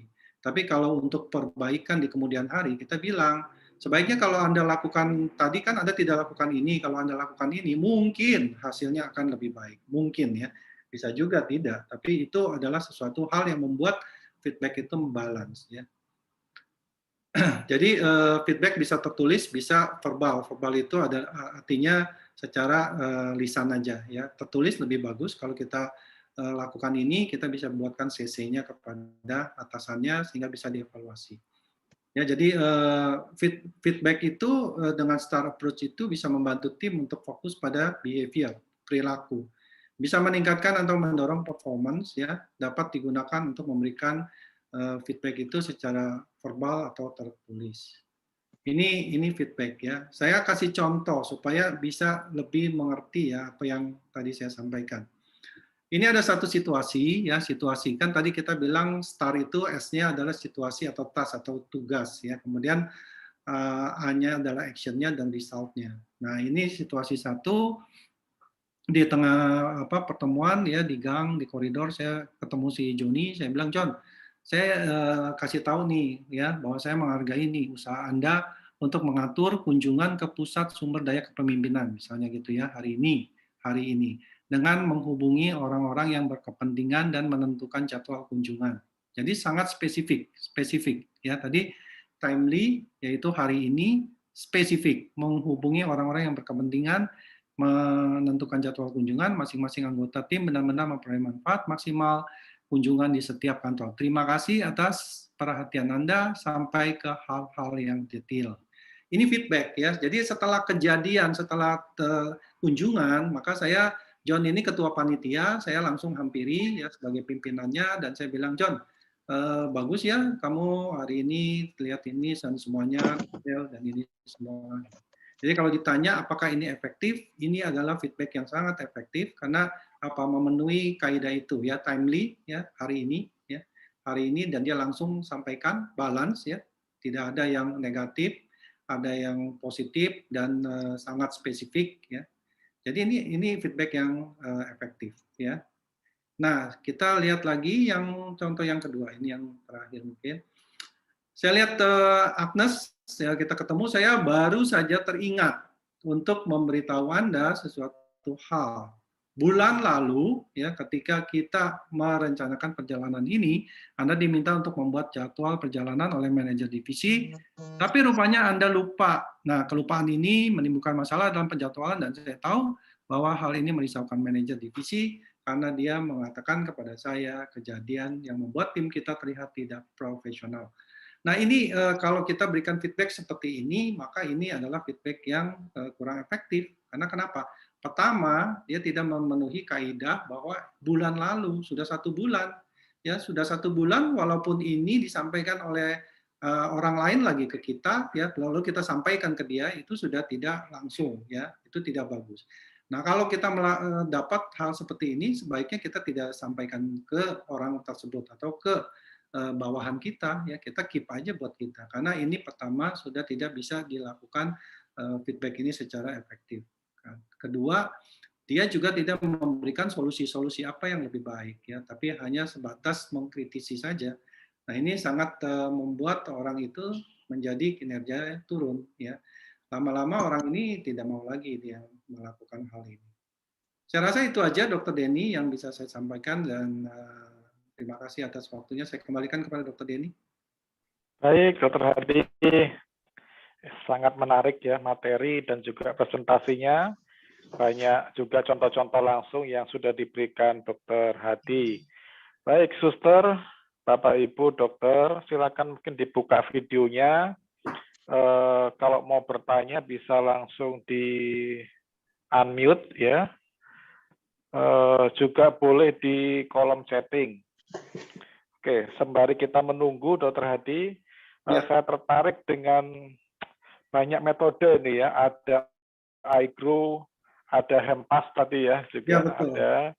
Terus proaktif lah, ini saya mengalami sendiri ya, Dr. Hadi, mengenai proaktif ini, yang kita di mana dalam suatu rapat, hanya itu saja ya. Jadi yang kemudian yang lain juga diam. Ini kira-kira kaitannya dengan proaktif dan juga kita sebagai seorang pemimpin untuk menemukan ya sebagai upline itu bagaimana kita menemukan atau mengetahui karyawan yang potensial. Cara asesmennya itu bagaimana ya kira-kira Dr. Hadi? Mungkin ini untuk mengawali ya.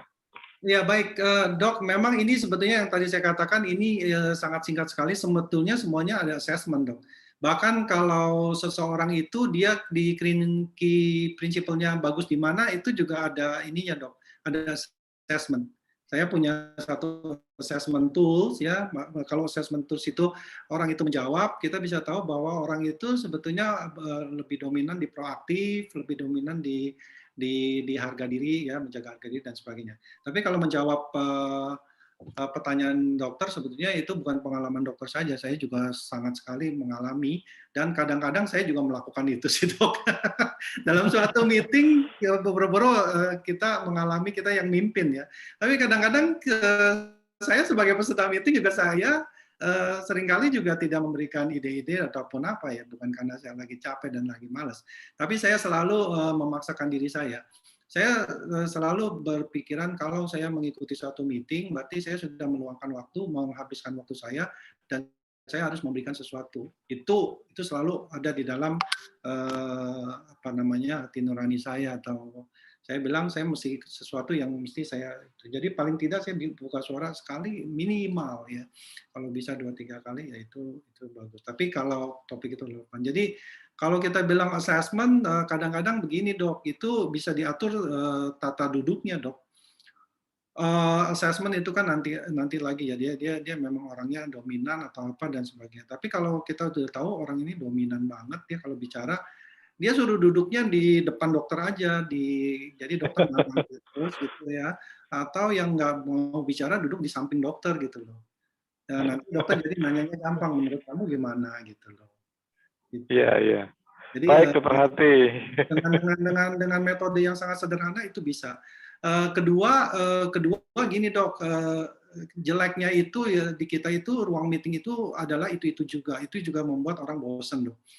Jadi dokter bisa melakukan meeting itu pindah-pindah, Dok. Kadang-kadang di ruang meeting, kadang-kadang di ruang ruang pertemuan lain dan gitu. Itu akan membuat suasana beda gitu. Iya, baik. Si orang yang tadinya dominan, dia mungkin menikmati suasana, dia jadi tidak dominan gitu. Tapi kalau di ruang meeting dia kayaknya dia jadi jagoan lah. Jadi pindahin aja dong, entah ruang duduk, entah suasana, entah ruang meetingnya. Ya. Kalau dokter mau pindahin ke ruang meeting di kantor dokter, mungkin dia nggak dominan. Ya, baik, Dr. Hadi, terima kasih. Ini ada satu pertanyaan dari Pak Bambang ya. Jadi bertanya bagaimana menghadapi pimpinan yang merasa sudah benar. Nah, ini singkat kali pertanyaannya. Iya. Silakan, Dr. Hadi. Pimpinan itu selalu merasa dia sudah benar, ya. Kebanyakan pada dasarnya. Tapi kenapa dia selalu menganggap dia sudah benar? Karena kemungkinan ini tercapai karena dia juga tidak mendapatkan feedback yang positif dari anak buahnya, ya. Jadi mulai sekarang kan Bapak sudah belajar tentang memberikan feedback, ya. Jadi Bapak harus berani memberikan feedback kepada pimpinan ini. Nah, tentu memberikan feedback ini harus memberikan punya suatu keberanian, ya. Yang tadi saya katakan feedback itu bukan feedback selalu antara bawahan ke atasan, ya. Itu selalu itu juga harus bawahan berani memberikan feedback ke atasan. Cuma ini kalau pimpinan sudah benar, ya, maka ini memang harus ikut workshop kita kali ya, Dr. Denny, ya. Karena sebetulnya pimpinan yang baik itu dia harus membuka ruang, ya. Seperti kita selalu melakukan seminar ini, saya selalu membuka ruang. Setelah ini saya akan tanya beberapa orang. Tadi presentasi saya harusnya begitu. Setiap kali dia harus menanyakan feedback. Dan kalau dia menanyakan, tapi kalau dia diam aja, mungkin anak buahnya kurang berani. Tapi juga kenapa kurang berani, ya mungkin cara memberi feedback juga harus dipelajari dulu. Nah, ini semua skillful, ya, jadi memang mesti dilatih. Kalau di dalam workshop yang real, memang kita akan berlatih sih. Ada case, saya case itu tadi saya kasih 2, tapi case-nya lebih banyak. Cuma ini kan problemnya adalah pimpinannya, ya. Pimpinannya harus betul-betul dia harus banyak mendapat feedback. Jawaban saya itu aja. Ya, baik, terima kasih Dr. Hadi. Lalu ada pertanyaan selanjutnya, ini dari Ibu Anas, ya. Ibu Anas ini dari Rumah Sakit Duta Indah. Ibu Anas bertanya, untuk proses coaching ini sampai batas mana sehingga kita putuskan karyawan ini tidak dapat proses lanjut? Terima kasih. Iya, jadi artinya coaching ini memang nanti akan melelahkan kalau memang pasiennya yang low performer. Artinya pertanyaan ini kan mengarah kepada dari retensi mau ke rilis, ya. Sebatas mana? Sebetulnya sih itu kita bisa menilai. Kalau dari segi regulasi sih sebetulnya surat peringatan ketiga, ya, Dr. Denny, ya. Biasanya surat peringatan ketiga itu sudah cukup untuk rilis, ya. Tapi kalau coaching itu memang kita jauh-jauhin deh sampai kasih surat peringatan sih. Yang namanya kita mau coaching itu memang kita melihat orang ini masih bisa kita bina sih. Sebab kalau kita sudah karakternya sudah benar-benar bebal dan tingkah lakunya sudah tidak bisa diampuni, memang jangan di coaching, Bu, langsung dikasih SP aja. Ya begitu, Dokter Denny. Itu mau ditambahkan. Ya, jadi coaching ini sebetulnya kalau kita lihat dia masih bisa dibina, ya. Jadi kita mesti melakukan assessment juga. Jadi kita mesti ada pra-coaching, kita ngomong, kamu ini sebetulnya bagus tuh, cuma saya ini mau luangin waktu, mau membina kamu mau nggak? Kalau kamu nggak mau, ya sudah. Susah. Orang itu susah kalau dia tidak mau. Ada sesuatu yang fatal, ya. Misalnya kalau dia mencuri, ya dia ketahuan 1 kali mencuri, 2 kali mencuri lagi, ya itu SP aja sih, udah nggak usah di coaching lagi. Ya, kalau kesalahannya sudah sangat fatal banget, ya. Mungkin Dr. Denny bisa nambahkan kali. Ya, baik Dr. Hadi, memang ada pengalaman menarik juga ya tentang ini, sampai batas apa gitu ya. Jadi ini lebih ke arah manajer, biasa juga dialami manajer, ya. Bahkan di first line manajernya, ya Dr. Hadi. Itu mereka selalu sungkan. Prinsip sungkan begitu, ya. Jadi ada pelanggaran, tetapi tidak mau dibuat surat peringatan tertulisnya ataupun bahkan sampai SP1, 2 dan seperti itu. Jadi hanya sifatnya pembiaran. Coaching pun mungkin juga tidak. Nah, ini yang juga menjadi kendala ya bagi teman-teman kita manajer. Ini memang coaching dan juga ketegasan ya dari seorang pemimpin diperlukan ya untuk mengelola SDM-nya. Mungkin itu Dr. Adi ya. Jadi memang masih banyak lagi. Kita menunggu pertanyaan dari Bapak Ibu sekalian. Pada saat kita berpikir kita mau melakukan coaching, itu sebetulnya memang kita sudah di dalam benak kita sudah ada seleksi. Kita memilih orang-orang yang sebetulnya dia bagus. Dan coaching itu memang bukan untuk orang yang low performers. Saya banyak melakukan coaching justru kepada high performers, ya, supaya dia jangan dibajak oleh orang lain, supaya dia bisa menggantikan posisi kita, gitu loh. Jadi kita harus berpikiran seorang pemimpin adalah memikirkan bagaimana menciptakan suksesor buat kita, ya. Nah, itu yang harus dipunyai juga jiwa kebesaran seorang pemimpin.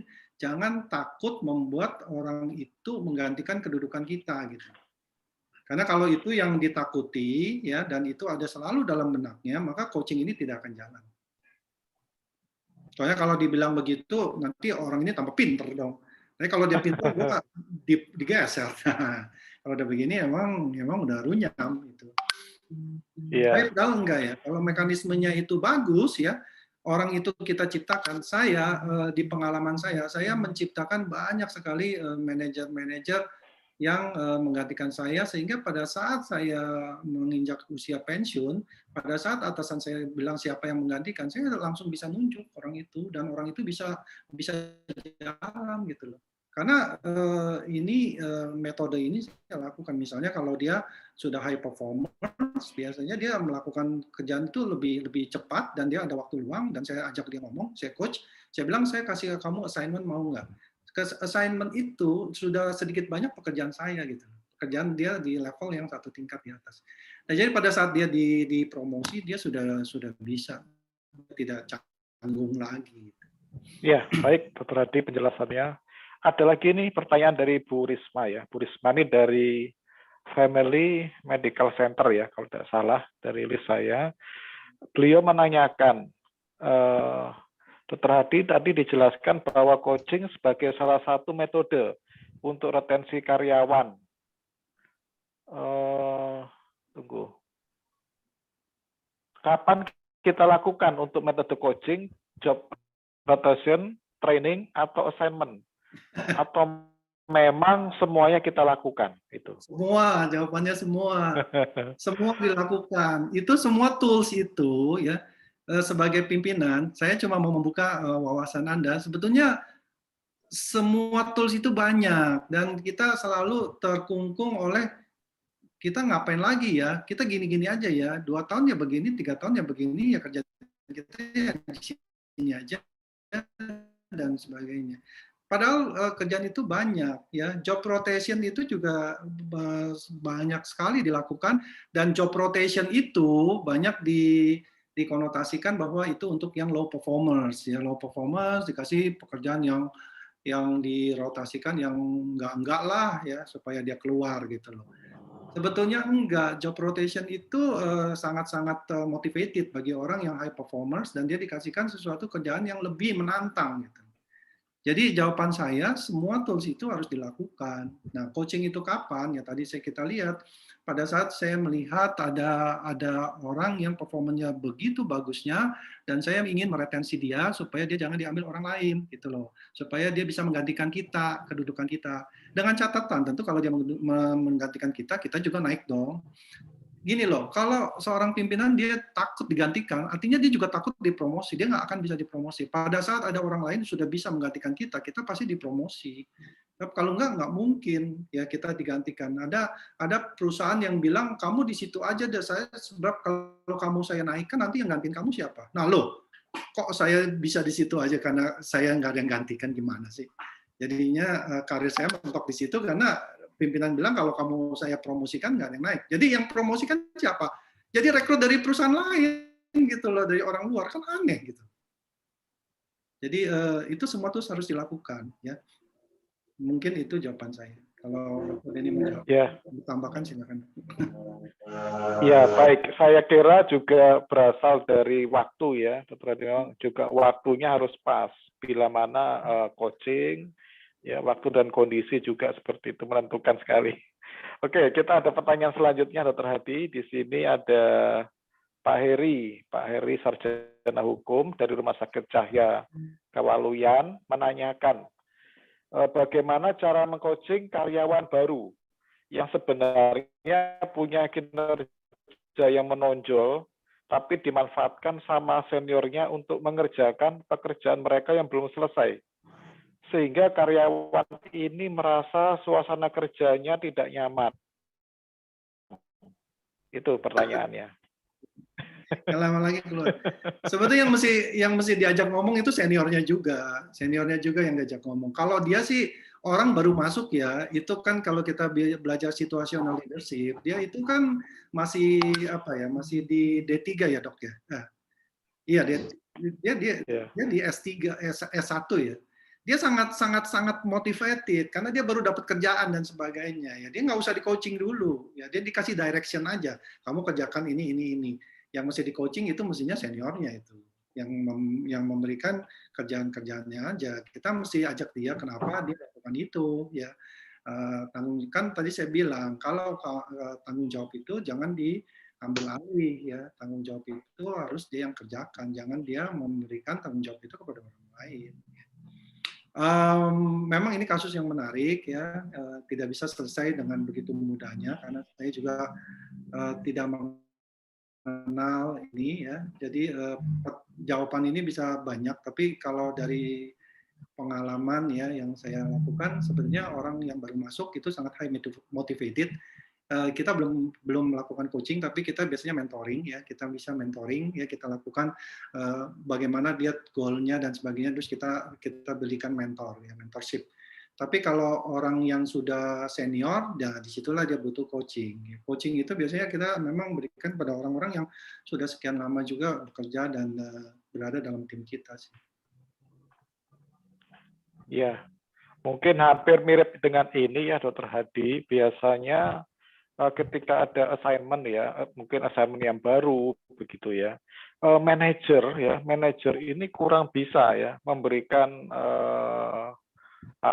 instruksi ya kepada stafnya secara detail, sehingga stafnya kadang itu merasa saya tidak jelas apa itu instruksi dari atasan. Begini ya, kadang tuh perilaku para manajer seperti ini ya.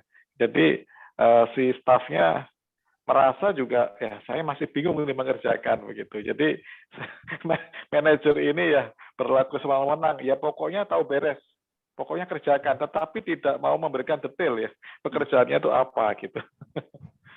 Jadi kalau setiap kali saya berikan workshop ini kelihatannya selalu salahnya di anak buah salah mulu.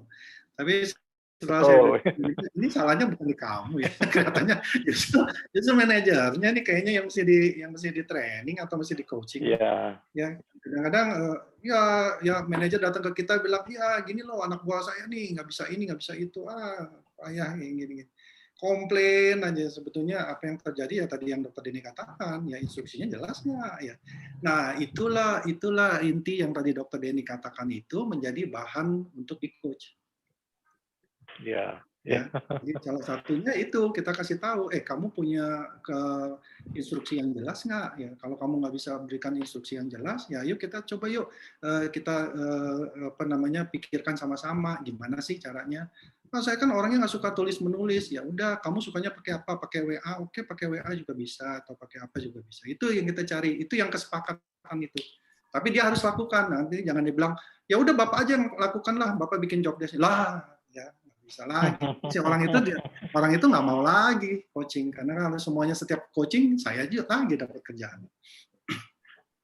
Ya. Saya tunggu beberapa pertanyaan lagi. Silakan Bapak Ibu, dokter atau suster. Ada suster Clara ini paling jauh. Ini di Merauke ya. Silakan mungkin suster Clara. Kalau ada ini isu-isu ya terkait karyawan, saya kira juga banyak ya di Merauke. Ini suatu situasi biasanya di organisasi itu ada namanya given ya, karyawan yang sudah ada gitu ya. Ya sebelum kita masuk, dan itu memang ya sudah senior juga ya, dan biasanya mediocre gitu ya.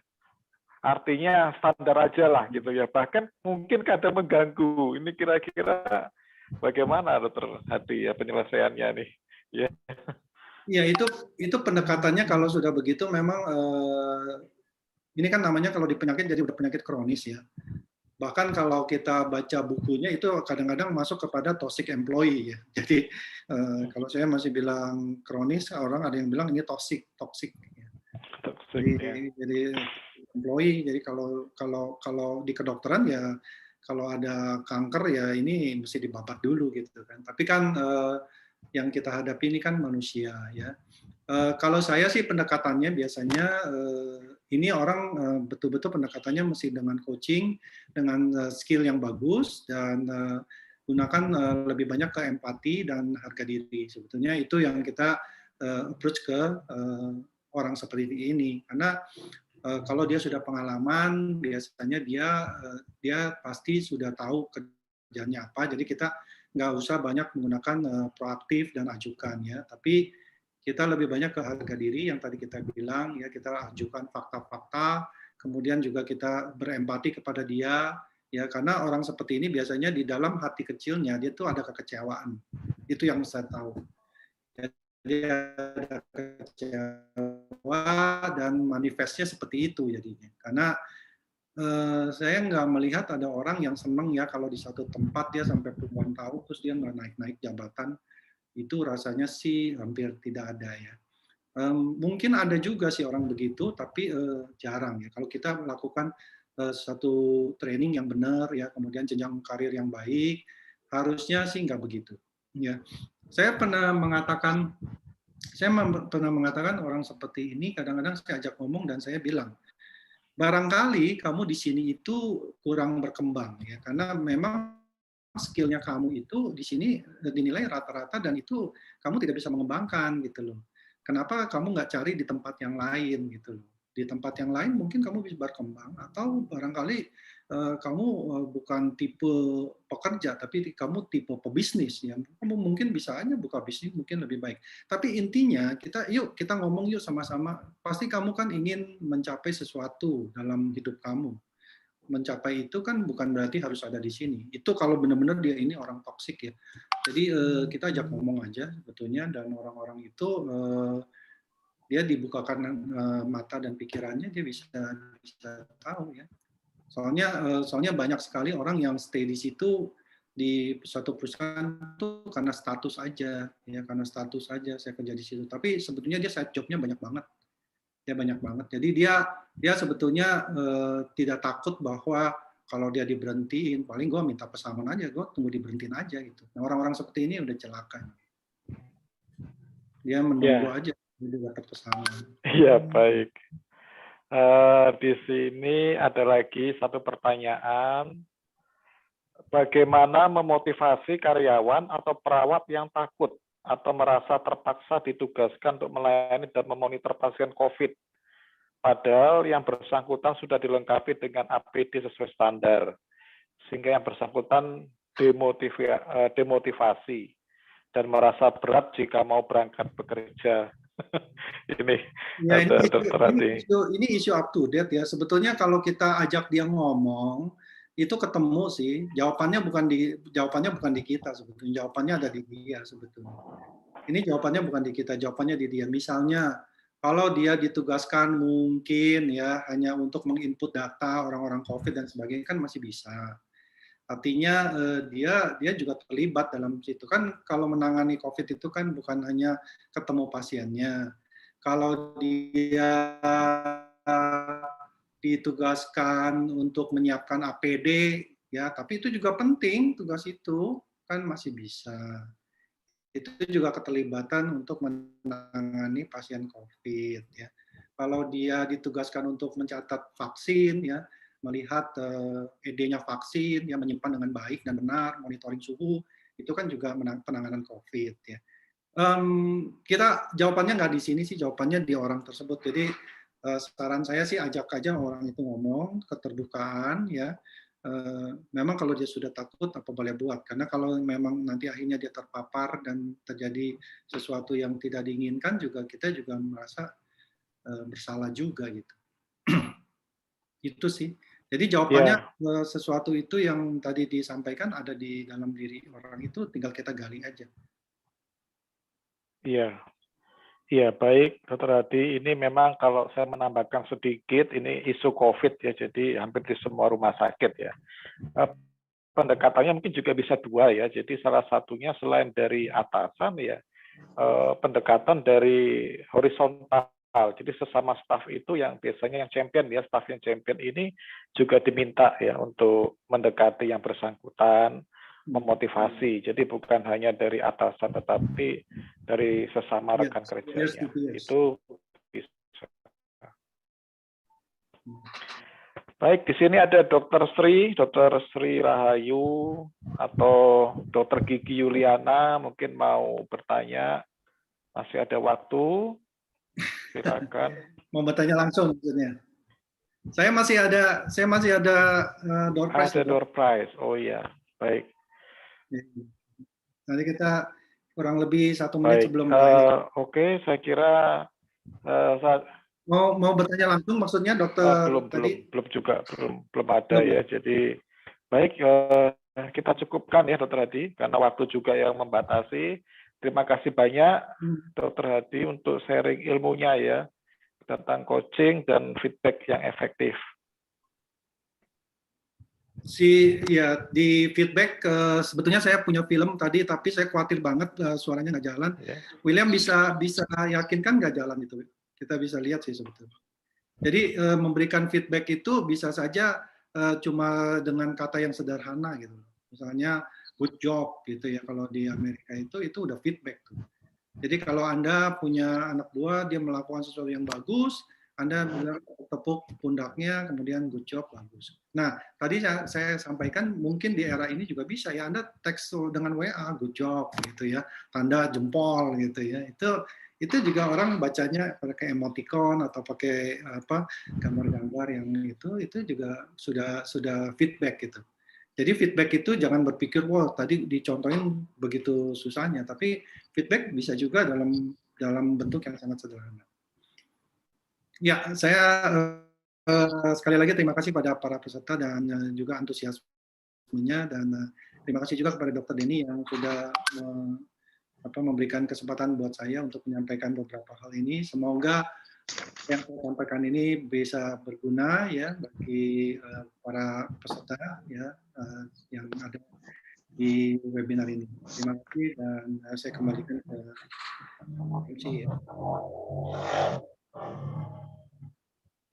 Baik, terima kasih banyak kepada Dr. Hadi Syarif selaku pembicara di webinar ini. Menarik sekali ya pembicaraan pada sore hari ini. Semoga apa yang sudah dipaparkan oleh Dr. Hadi boleh menambah wawasan para pimpinan di klinik atau di lembaga-lembaga yang Bapak, Ibu, dan dokter atau suster pimpin. Selanjutnya, sebelum berakhir acara ini, tadi dokter menyediakan door prize ya dok ya? Iya, saya ada buku ya, kalau mau buku ini ya tentu untuk membuat kita lebih wise lah ya. Buku-buku renungan dari Romo ya. Tapi ada 3 set ya dokter ya? Ya, ada berapa set dokter? Ini populer sih, bisa dibaca oleh siapa saja. Ya, 3 set buku terbaru Renungan Romo Paroki Kalideres, Keuskupan Agung Jakarta. Betul ya dok? Betul. Ya.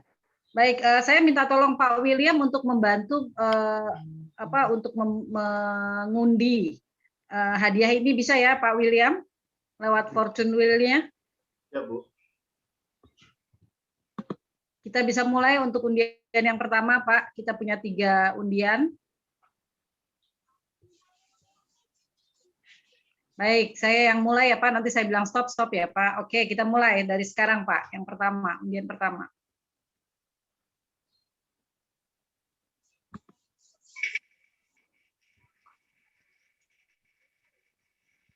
Ya, stop.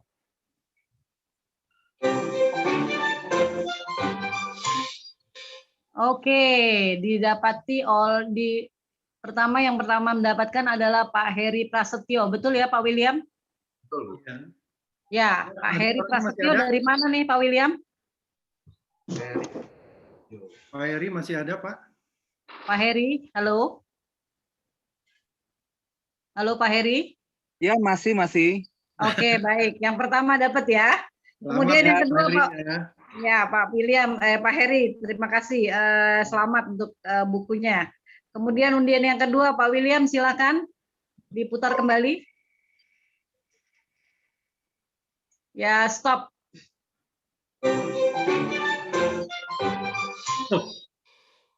Loh, Pak Heri lagi. Masih belum berubah kayaknya. Belum. Putar lagi, Bu. Putar lagi Pak William. Oke, stop.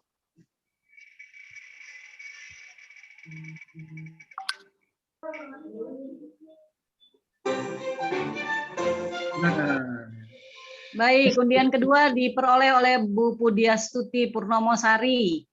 Selamat kepada Ibu Pudiastuti. Kemudian undian yang terakhir Pak William.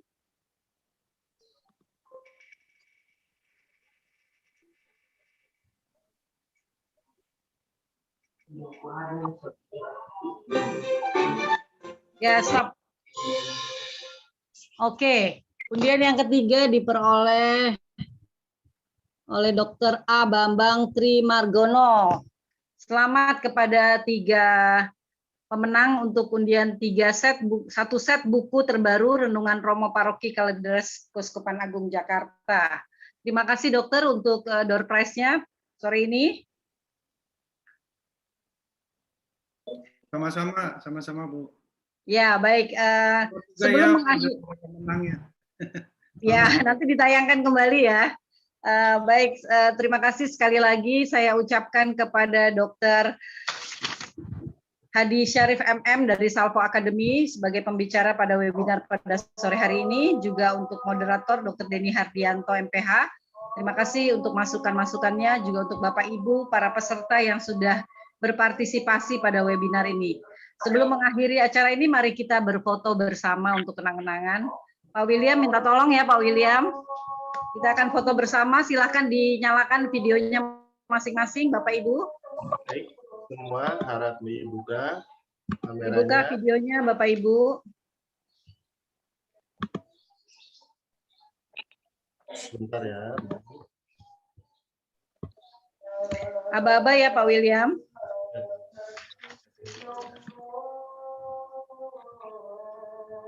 Masih belum terbuka, Ibu Feni, Ibu Risma, Dr. Roy, belum buka kamera.